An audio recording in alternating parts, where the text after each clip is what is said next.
TikTok បងដាក់មក trip ទៅតម្លៃសមរម្យត្រឹមតែ 60000 រៀលសម្រាប់ក្នុងម្នាក់ជិះបានរហូតដល់ 7 ម៉ោង boat trip នៅកោះរ៉ុងយើងនេះទេបងអាចលេងរហូតដល់ 6 សកម្មភាពផ្សេងពីគ្នាមានដូចជាមើលផ្កាថ្មជិះទូកស៊ុយត្រីទៅលេងឆ្នេរ Long Beach មើល sunset ញ៉ាំអាហារ barbecue នៅលើទូកនិងជាចុងក្រោយគេនោះណាគឺមើលប្លង់តុងទេសភាពស្អាតខ្លាំងមែនតើហ្មងបង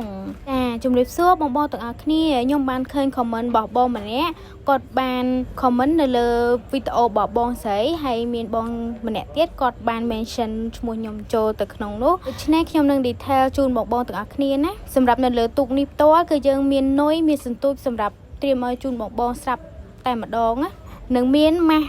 មុជទឹកជូនបងមុជមើលផ្កាថ្មនឹងមាន barbecue សម្រាប់ជូនបងនៅពេលដែលយើងមើលថ្ងៃលិចចប់បងទេសភាពនៅឆ្នេរ Long Beach គឺស្អាតខ្លាំងមែនតើហើយ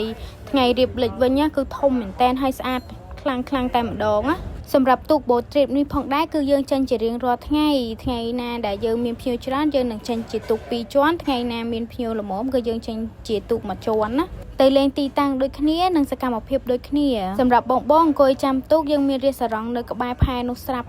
គឺបងអាចកំងអីញ៉ាំនៅនឹងទៅចាំរហូតទៅដល់ទូកគេមកដល់ទូកចាប់ផ្ដើមចេញម៉ោង 1 កន្លះនៅផែឡុងសិតដូច្នេះសម្រាប់បងចង់សួរព័ត៌មានបន្ថែមបងអាចឆាតមកក្នុង page ឬក៏មាន Telegram នៅលើ profile TikTok របស់យើងស្រាប់បងអាចឆាតមកណាបងអរគុណច្រើនបងសម្រាប់ការទស្សនា